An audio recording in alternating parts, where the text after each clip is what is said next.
Te adoramos, Señor, y te bendecimos en el nombre de Jesús.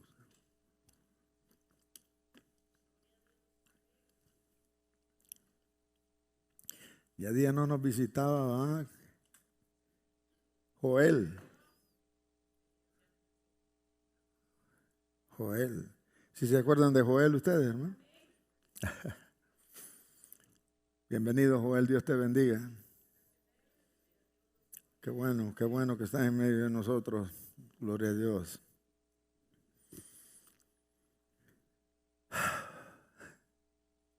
El tema de la predicación, las características de una buena iglesia.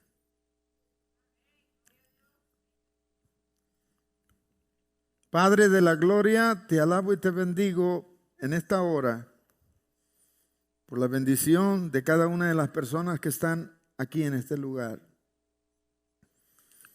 Te pido, oh Dios, que nos ayudes a examinar tu palabra para poder, Señor, sacar el mejor perfil, Padre, para tu iglesia aquí en la tierra. Gracias, Padre de la gloria, por esta oportunidad que nos das de poder disertar sobre tu palabra.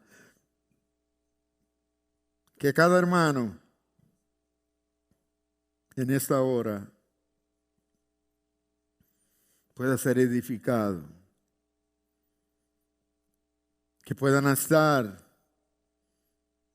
con sus mentes abiertas, sus oídos abiertos, sus corazones abiertos, sus almas dispuestas y su espíritu a escuchar tu palabra, y que puedan salir de este lugar, amado Padre, edificados bajo el poder de tu Santo Espíritu. En el nombre de Jesús, tu Hijo amado, oramos. Decimos todos amén y amén. Hubo un seminario y un hombre muy famoso que tenía un instituto bíblico, y hubieron muchas personas que se graduaban de pastores en esa iglesia. Y claro, ese maestro conocía todas las iglesias, y los pastores recién graduados, los muchachos, se iban donde el director del seminario y le preguntaban y le decían: oiga, pastor, ¿conoce usted alguna iglesia sin problemas? O sea, para que lo mandaran a ellos, ¿va? ¿Conoce usted alguna iglesia sin problemas para ir nosotros allá? Y les dijo el director del seminario: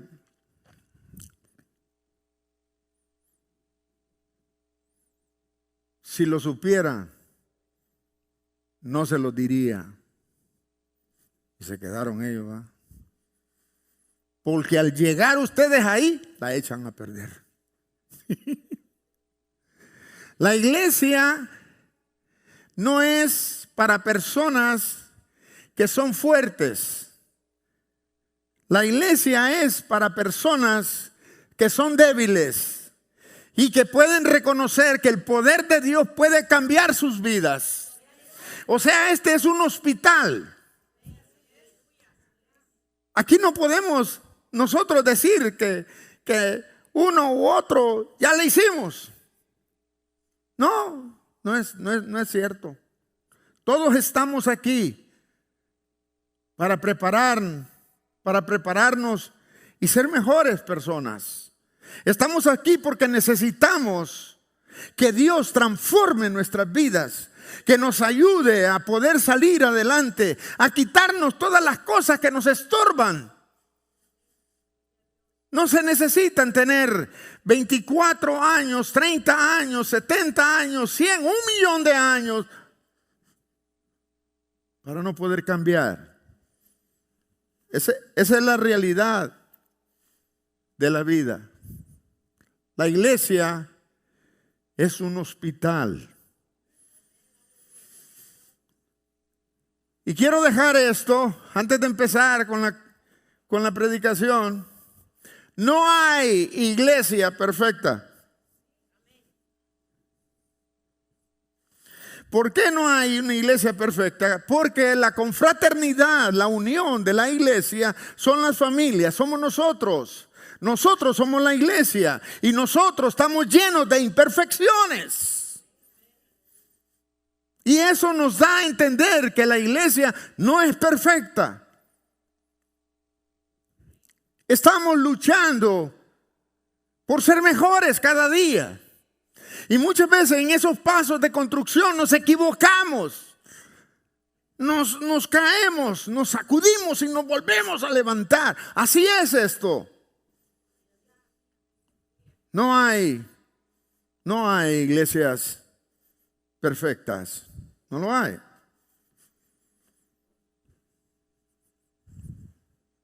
No puede haber ninguna iglesia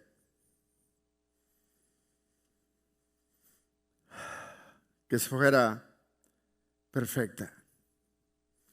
La iglesia es un tipo de hospital de enfermos que saben que están enfermos y necesitan ser sanados. Esa es la iglesia. Y aquel enfermo que da la oportunidad al Espíritu de Dios a ser sanado, va a ser sanado para la gloria de Dios. Aquel enfermo que viene con esa necesidad y se la pone al Señor, va a ser sanado. Él no rechaza a los enfermos. Nunca ha rechazado a nadie. Es uno el que cree estar rechazado por el Señor. Dios no rechaza a nadie. Entienda esto. Esto es importante. Esto es básico en la vida de un creyente, de un cristiano. Es básico en la vida. La fe salvadora debe de estar puesto, según Hebreos, puesto los ojos en Jesús, el autor y consumador de la fe. Es en Él. Es en Él. Es en Él. Vamos a examinar las características de una buena iglesia. Vamos a examinar con una lupa las 4 características que tenía la iglesia de Filadelfia. Pero tenemos que hablar de los primeros versos de la Escritura primero y ver quién escribe esta carta. Vámonos ahí, Apocalipsis capítulo 3 y verso 7.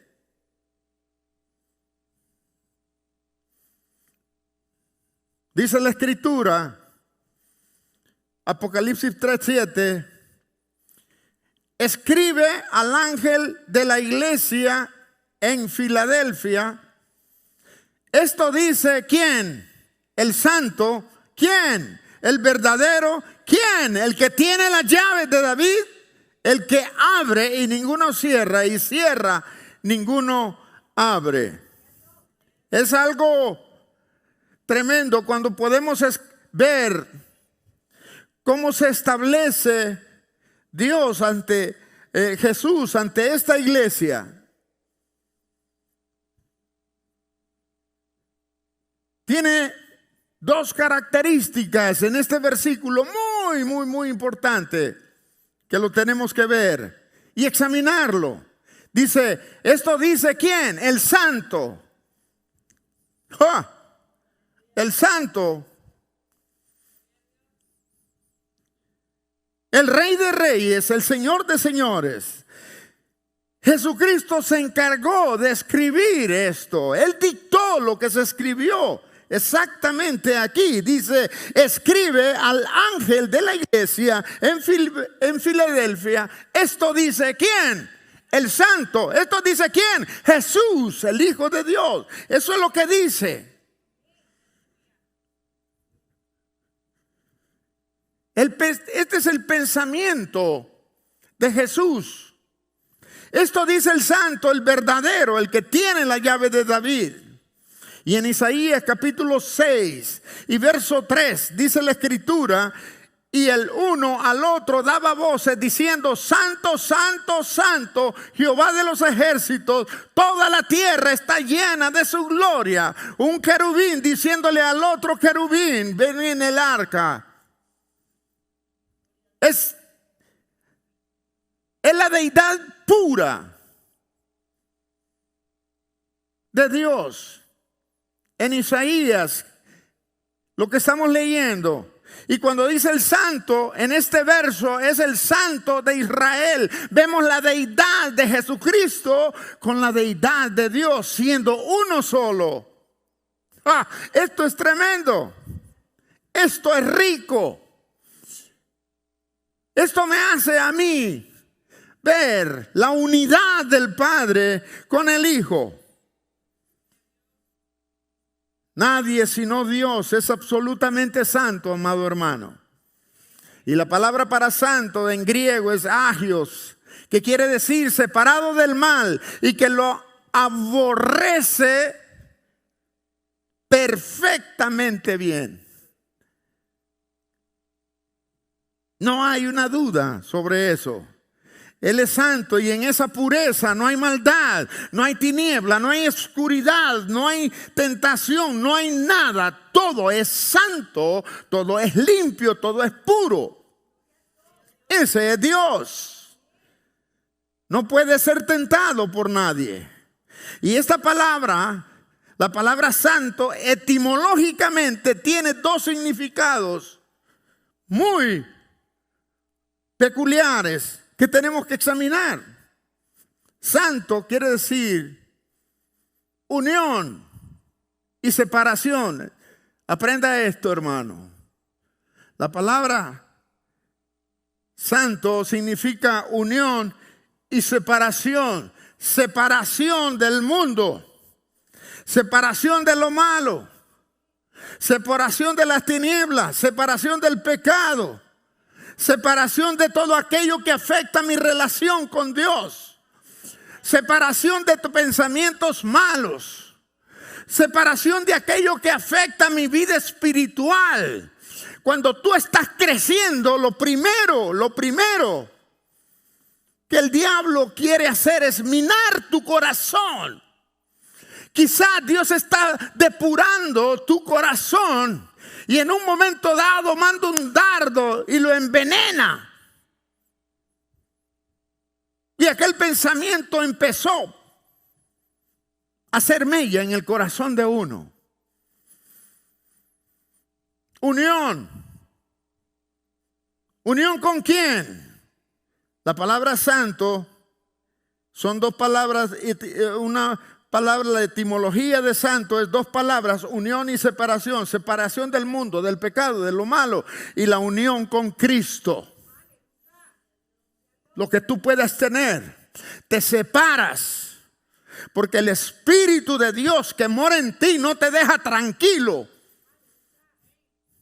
Te lleva cautivo a la santidad, te lleva cautivo y te sienta y te ordena y te rige, porque Él es tu Señor. Empiezas tú a ver estas cosas de diferente manera. Esto es lo que quiere decir santo: unión y separación. Quiero que entienda perfectamente bien esto, porque esto le puede ayudar en su vida espiritual. Y de estas dos palabras, unión y separación, sale la palabra santificar, que quiere decir declarar que perteneces a Dios, que eres santificado para Dios, consagrado para Dios. No tienes parte con la oscuridad, no tienes parte con los malos pensamientos, no tienes parte de aquello que pueda minar tu corazón. No tienes parte. Estás santificado. Y cuando el enemigo llega a querer tocar tu corazón, tú tienes la autoridad para poder decirle, ¿sabe? Sal de aquí. Tú no tienes parte ni suerte en mi vida, porque fui comprado por la sangre de Jesús. Él vive en mí. Tú no tienes nada que hacer en mi corazón. Pensamientos negativos se tienen que ir en el nombre de Jesús.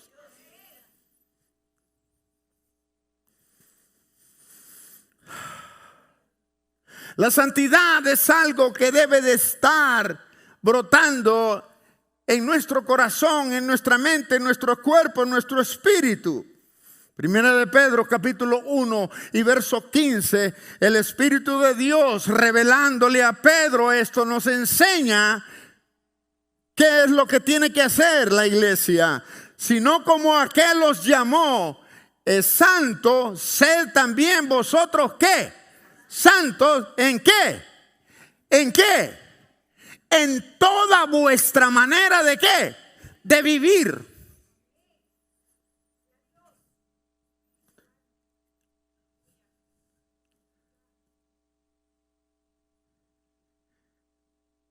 En toda. Nosotros no hacemos las cosas que hace el mundo. No somos arrastrados hacia el mundo. Vamos en contra del mundo. El mundo no nos puede arrastrar porque nuestra mirada está en el Cristo de la gloria. Ahí está puesta nuestra mirada.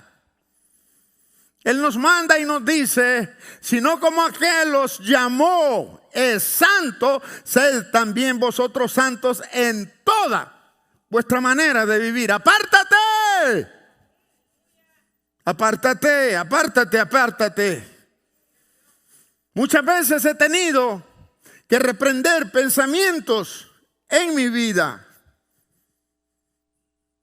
Hágalo usted también.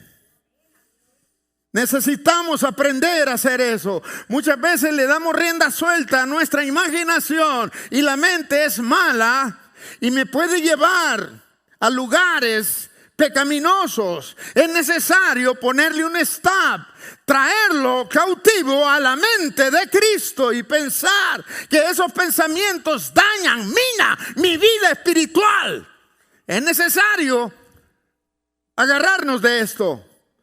Dios nos dice a nosotros que vivamos santos en toda nuestra manera de vivir. No participando de cosas que dañan nuestra vida. Una vez un hermano me preguntó, pastor, la última vez que... Hace mucho tiempo de esto. Y no está la persona que me preguntó para que no me voltee a ver. Hermano, dice, ¿usted cree que es malo? ¿Cómo es que le llaman? Cuando dicen, vamos a hacer 3 y vamos a poner $100 cada semana y la última semana, eso. Le digo yo, ¿por qué puede ser malo? No, es que tanta cosa que usted dice que ya me da miedo. Me dice, no, le digo, eso no es malo. Ese es como un tipo de ahorro que cada quien... Eso no está quitando nada a nadie, le digo. Eso no es una lotería. Es que ya me da miedo. No, hermano, no. Eso no es malo, le digo. Y el verso 16 dice, porque escrito está, sed santo, porque yo soy santo. La línea a seguir siempre va a ser Jesús. La línea a seguir no va a ser el pastor, no va a ser el anciano, no va a ser el líder, va a ser Jesús. Siempre, siempre, siempre. El día que usted quite su mirada de Jesús, usted está más perdido que a ver quién. Tenemos que estar nosotros siempre con esa mirada exactamente ahí. Además de ser santo, Jesucristo no solo dice que es santo, sino que dice que es el verdadero. ¡Ja! Apocalipsis 3. Tráigalo ahí, por favor. El verso 8, creo. Estoy en Apocalipsis, capítulo 3. Verso 7. Estoy en Apocalipsis, capítulo 3, verso 7. Dice, eso dice el santo. ¿Y quién más? El verdadero. Él es el verdadero. En este mundo tumultuoso, está lleno de hipocresía, de maldad, de malicia. Unos queriendo tomar ventaja de otros en este mundo. Muchos hombres tras de una cosa, mujeres tras de otra cosa. Este mundo es malo, perverso. Y en medio de este mundo hay muchas cosas que nos parecen que son buenas, pero no son verdaderas. Jesucristo nos está enseñando a la iglesia que Él es el verdadero en medio de muchas filosofías, religiones. Él es el verdadero. A mí me dicen, oh, es que tú tienes la religión verdadera. No, yo tengo al Cristo verdadero en mi corazón. A Él es el que sirvo, a Él es el que sigo. Mi vida está orientada hacia Él. Él es el verdadero. Dice la Escritura en San Juan 14:6, lo sabemos, porque Él es el camino, es la verdad absoluta. Él es la verdad absoluta de todo. Él es la verdad absoluta. Por eso se califica de esa manera y dice el santo, el verdadero. ¡Ja! Al que no se puede falsificar. No se puede. No pueden haber dos Cristos.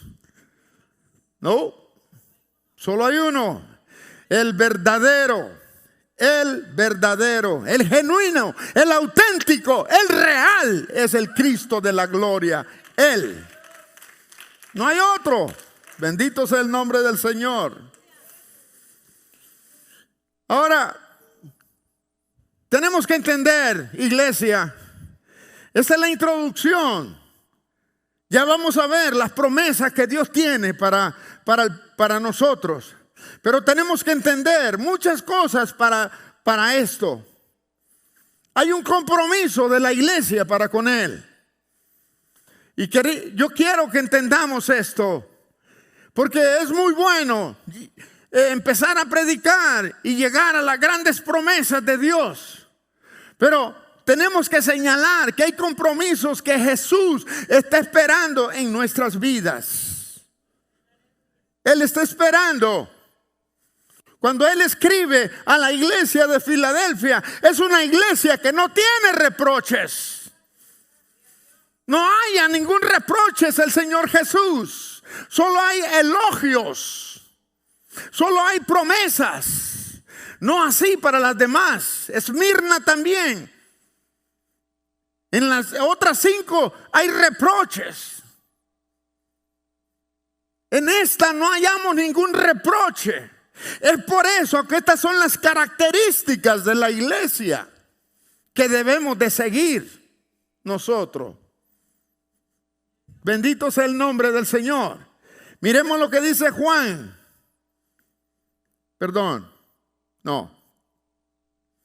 Dice, después de que dice el santo, el verdadero, dice, el que tiene las llaves. ¿De quién? De David. Esto es algo muy interesante, amados hermanos. Pero muy interesante. Él tiene las llaves de todo.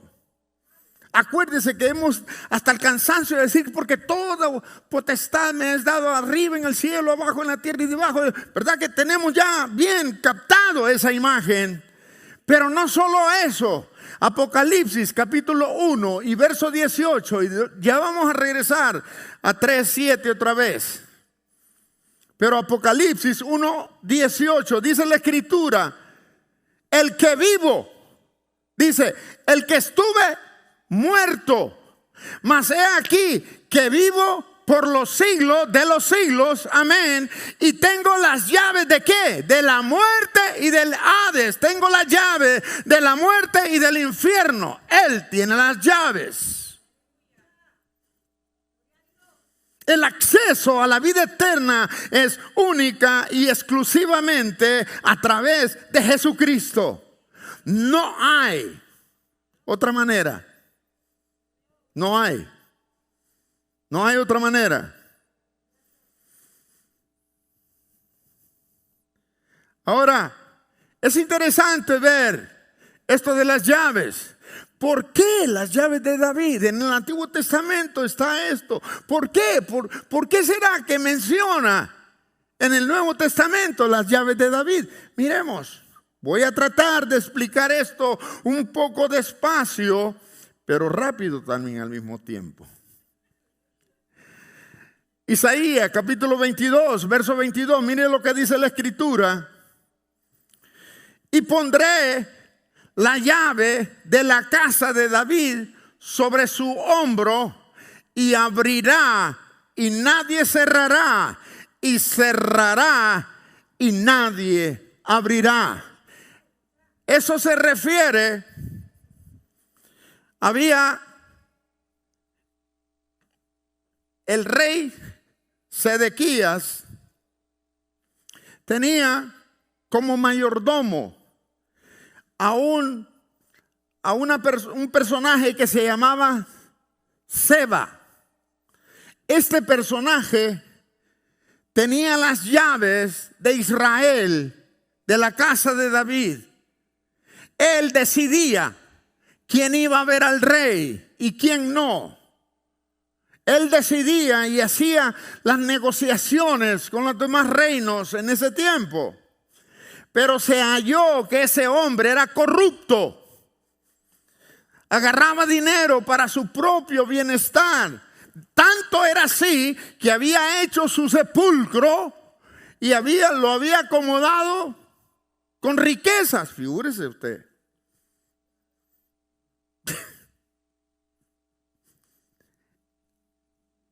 Entonces, Isaías profetizó y dijo que él iba a ser quitado y iba a poner las llaves de David en Eliaquim.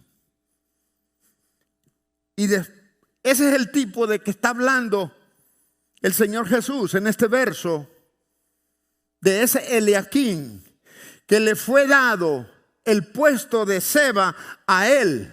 Y él era el único que podía determinar quién entraba, quién salía, quién podía hablar con el rey, quién no podía hablar con el rey.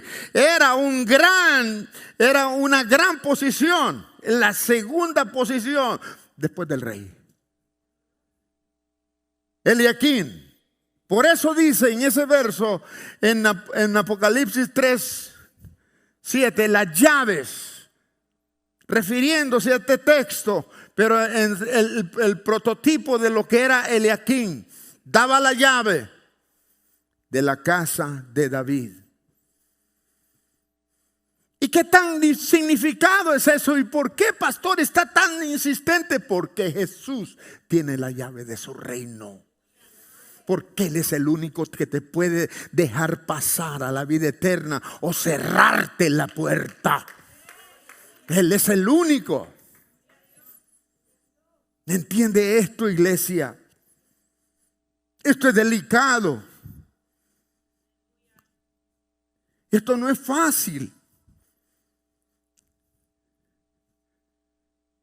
Las puertas que Jesús abre es a través de Él que entramos a la vida eterna.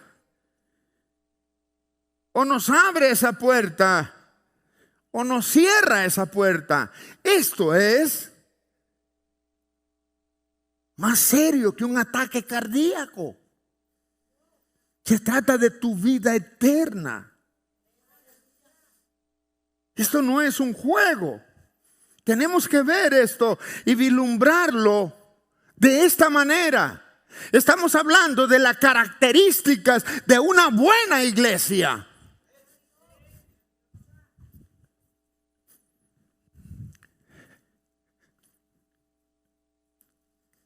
El que tenía esa llave tenía poder, autoridad. El que decreta, declara, que justifica. El que abre y que nadie cierre, y el que cierra y ninguno abre.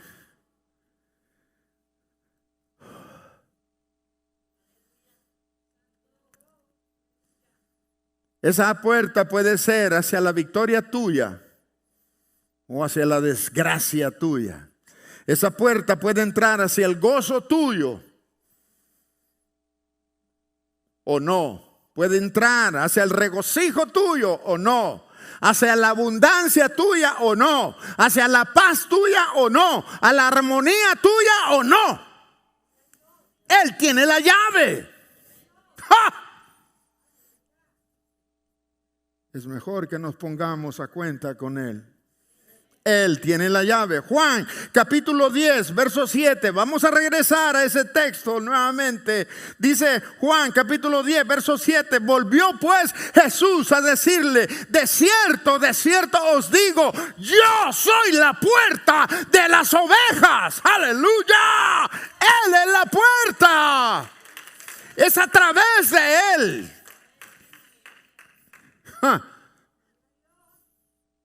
Y el verso 9: yo soy la puerta, el que por mí entrare. No es por otro lado, esa es por el lado de Jesús.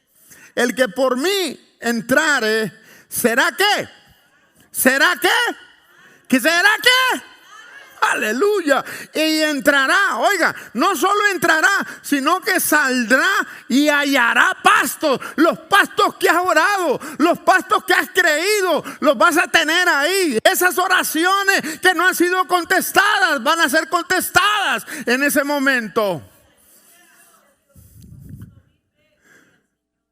Esto es grandioso. Aleluya. Saldrá y hallará pastos. Y como el tiempo ha avanzado, pero yo tengo que predicar este mensaje. Este mensaje el Señor me lo dio. Apocalipsis 3 y el siguiente verso 8, por favor. Quiero que estén muy atentos allá. Dice la Escritura, verso 8. Verso 8. Dice la Escritura: yo conozco, ¿qué? Él las conoce. Él las conoce. No podemos aparentar lo que no somos. Él conoce nuestras obras. Sean buenas, sean malas, por lo que sea, Él conoce tus obras.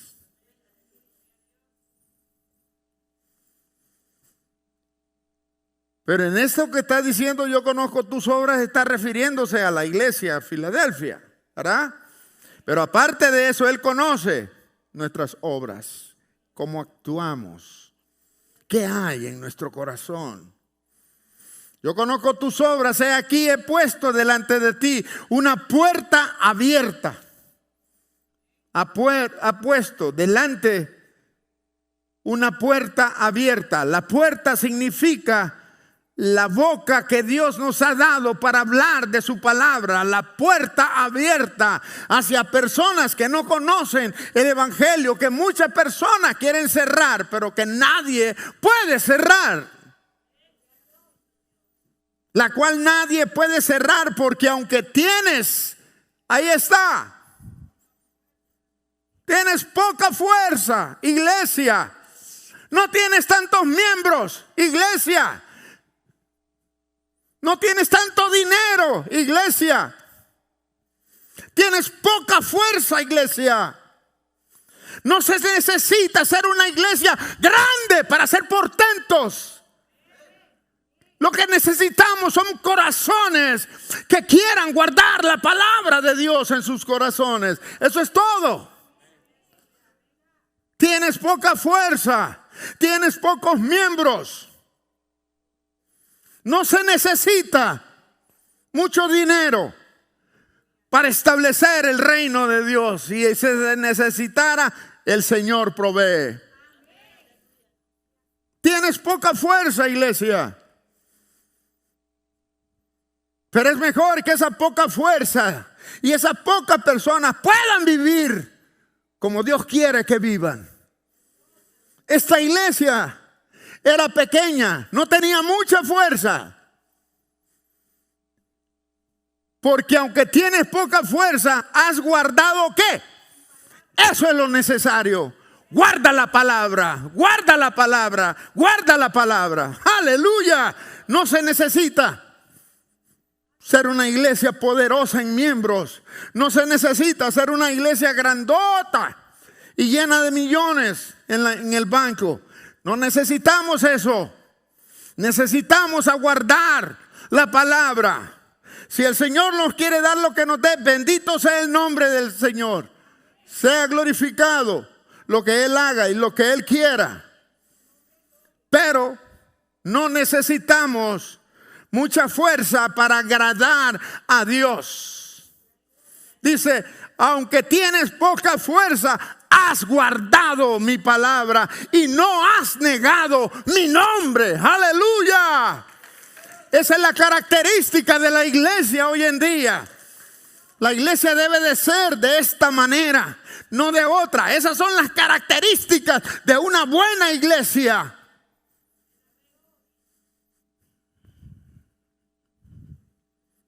Santo el Señor.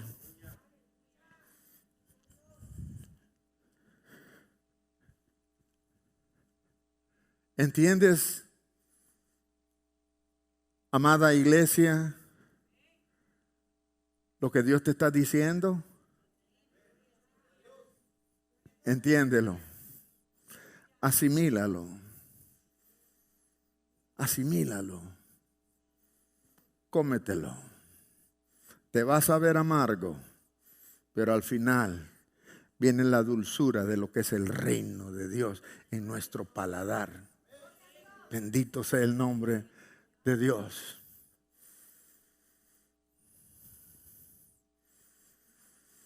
He aquí, dice, yo entrego de la sinagoga de Satanás a los que se dicen ser judíos y no lo son, sino que mienten. Primero dice que tenía poca fuerza, pero en ese tiempo las iglesias poderosas eran las sinagogas llenas de judíos, personas de dinero, y movían todo ahí en Filadelfia. Y muchos de ellos decían ser judíos, pero verdaderamente no lo eran. Quizás lo eran en religiosidad, quizás lo eran de nacimiento por sangre, pero en realidad eso no declara que por fuera manifestaran en la circuncisión que como judío. Dios necesita un corazón circuncidado para la gloria de Él. Eso es lo que ve el Señor. Eso es lo que mira el Señor. Y dice, he aquí yo los voy a entregar de la sinagoga de Satanás. Mire, hermano, esas palabras son duras. Eran sinagogas grandes, llenas de gente, mucho dinero, muchos programas. Pero no estaban con el Señor. No eran del Señor. El Señor está diciendo que eran sinagogas de Satanás. sinagogas de Satanás. Eso es lo que dice.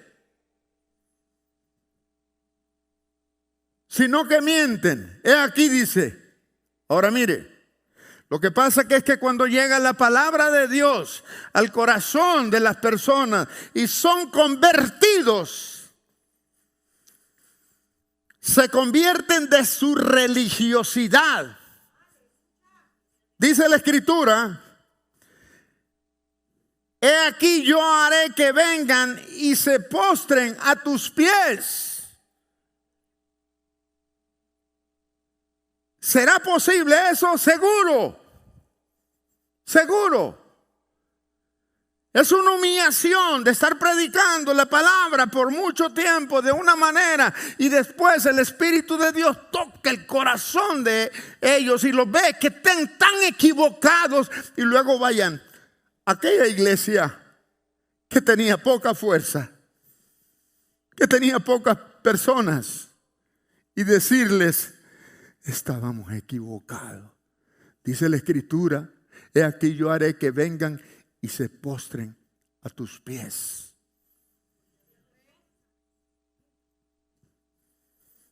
Porque se creen. El Señor mira de lejos al altivo. Eso es lo que dice la Escritura.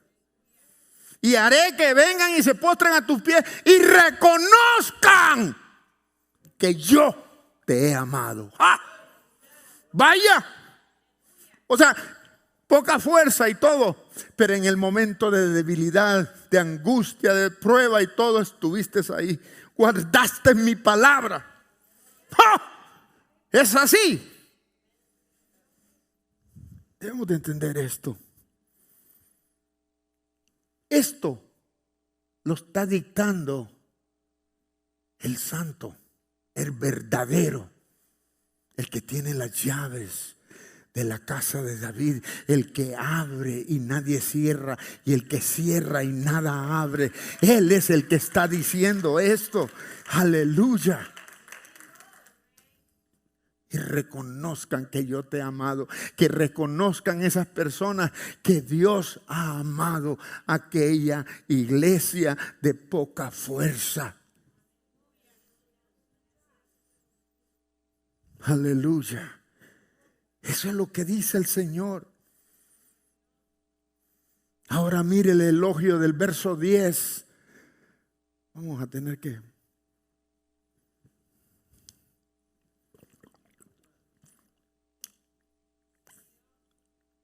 Por cuanto has guardado la palabra, ¿de qué? ¿La palabra de qué? De mi paciencia. Esos... Ay, Señor. Me puse a investigar esto, hermano. Esto es un caos. Ninguno de nosotros, hermano, escuche.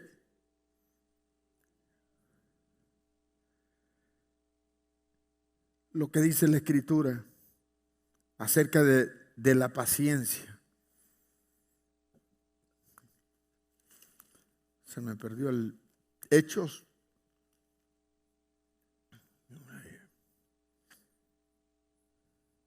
Déjeme buscarlo, hermano. Hechos.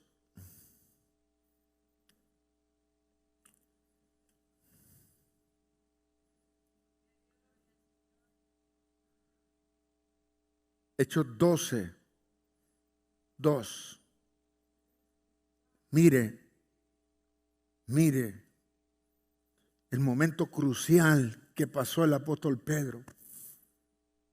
Herodes había mandado a matar a Jacobo.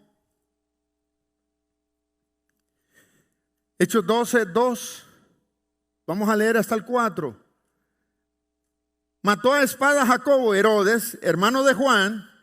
Verso 3, y viendo que esto había agradado a los judíos, procedió a prender también ¿a quién? A Pedro. Eran entonces los días de los panes sin levadura. Y habiéndole tomado, mire, lo agarraron preso. le puso en la cárcel, entregándole a 4 grupos de 4 soldados cada uno para que le custodiasen, y se proponían sacarla al pueblo después de la Pascua. En realidad, nosotros hablamos de paciencia entre un esposo y una esposa.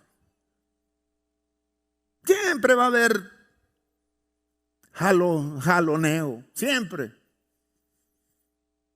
Pero la Escritura no está hablando de esa paciencia. De esa paciencia es una, que tenemos que trabajar en la paciencia. Pero esto es que tenían la vida de por medio. Habían matado a espada a Jacobo y andaban buscando, y como Dios vio, a los judíos les gustó, vayan, tráigame a Pedro.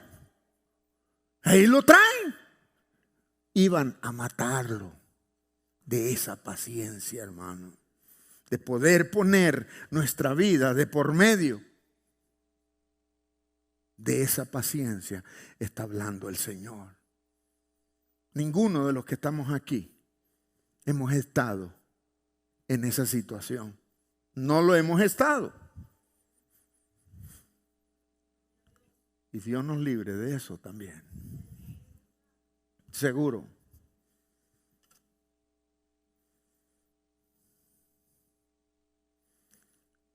Quiero leer los últimos versos para poder terminar esto. Déjeme encuentro el texto.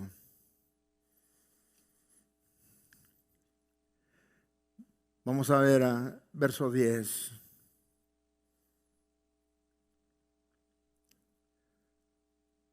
Por cuanto ha guardado la palabra de mi paciencia, por cuanto no blasfemaste, porque guardaste la palabra, yo también te guardaré de la hora de la prueba que ha de venir sobre el mundo entero, la gran tribulación. Esa es la gran tribulación. Pero Él promete, por cuanto nosotros guardamos la palabra de la paciencia de Él, Él nos va a guardar de esa prueba que va a venir, dice, por sobre todo el mundo. Te guardaré de la hora de la prueba que ha de venir sobre todo el mundo entero. Guardarle. Ese es el rapto de la iglesia. Esa prueba la iglesia no la va a pasar. Esa es la promesa que tiene Dios. Esto no es cosa, esta es cosa seria, amado hermano.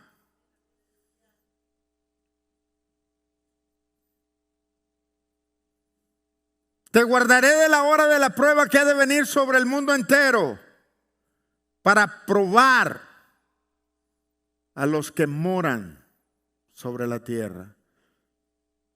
A nosotros no va a llegar ese mal. Pero tenemos que ver muchas cosas. Tenemos que ver muchas cosas en nuestra vida. Miremos nuestro perfil delante del Señor. ¿Quiénes somos? No podemos andar por la vida haciendo lo que nosotros digamos o querramos. Tenemos que vivir guardando su palabra. Tenemos que guardar la palabra del Señor. No hay lugar. No hay lugar para ningún break, hermano. Ya no hay lugar para eso. Tenemos que ser hombres y mujeres delante de Dios. Ser genuinos. Porque el santo y el verdadero, el que tiene las llaves, nos está diciendo esto. Quizás este mensaje no sea para ti. Quizás no sea para ti. Quizás no sea para ti. Pero esto lo está diciendo el Señor. Yo no tengo una mente tan espiritual para poder decir esto. Esto el Señor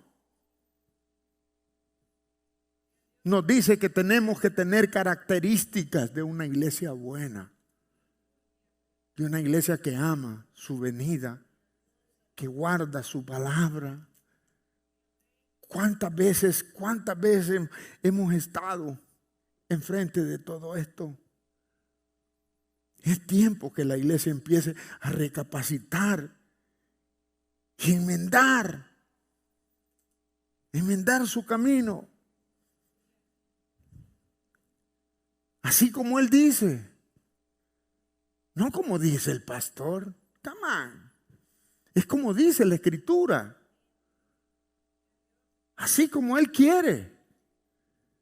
Él tiene su promesa para nosotros.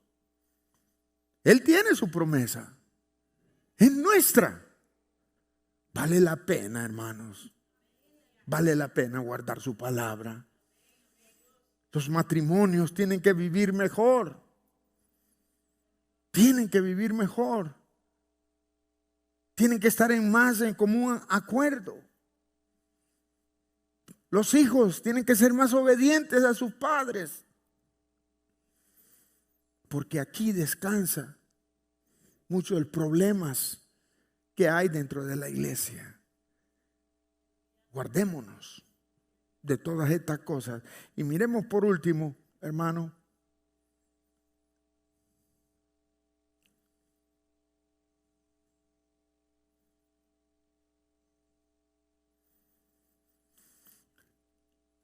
Juan capítulo 14 y verso 23. Vamos a terminar con estos versos, que son los que nos enseñan en la mejor manera que tenemos que hacer. Juan 14, 23 dice la Escritura: respondió Jesús y le dijo: el que me ama, mi palabra guardará. Está en Juan 14, 23. El que me ama, mi palabra guardará. Y si guarda la palabra, dice, y mi Padre, ¿qué? Le amará. Y después, ¿qué dice? Y vendremos a Él y haremos morada con Él.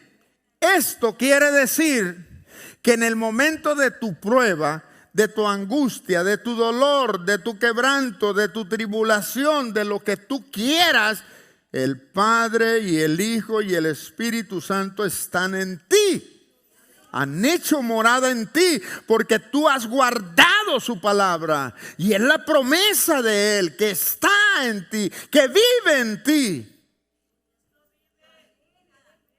Eso es más grande que cualquier otra cosa. Pero el verso 24 dice: el que no me ama, el que no me ama, no guarda mis palabras. Eso es lo contrario. Nosotros podemos gritar, decir, danzar: ¡ay, vamos Cristo! Podemos gritar o cantar: Cristo, yo te amo. Podemos cantar. Pero si no guardo su palabra, ese canto queda flotando en el aire. Únicamente. El que no me ama no guarda mis palabras. Y la palabra que habéis oído no es mía, sino del Padre que me envió. Hay que guardarla. Hay que guardar esa palabra. Hay que tratar de vivirla. No hay alternativa. ¿Sabe por qué? Porque nosotros hemos gustado de la salvación. Conocemos a Dios. Yo he visto, hermano, yo casi a todas las personas aquí las he visto de una u otra manera. llorar delante del Señor. Yo los he visto cómo los ha tocado al Señor. Son pocos los hermanos que yo no he visto llorar aquí, que no han sido tocados por el Señor. Pero la mayoría de los hermanos yo los he visto en medio de una predicación, llorando, en medio de una alabanza, llorando. He visto personas aquí que nunca habían levantado la mano, han levantado la mano. Dios ha tocado el corazón de ellos, hermano. Yo he visto eso.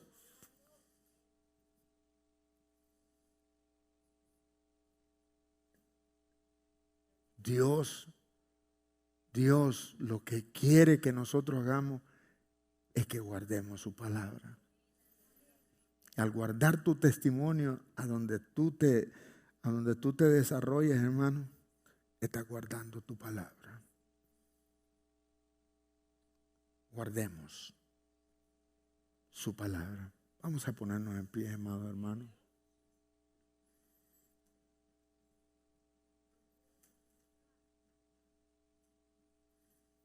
El que no me ama no guarda mis palabras.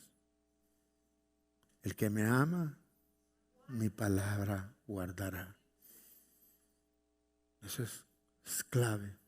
Bendito sea el nombre del Señor. Gracias, Padre. Bendito sea.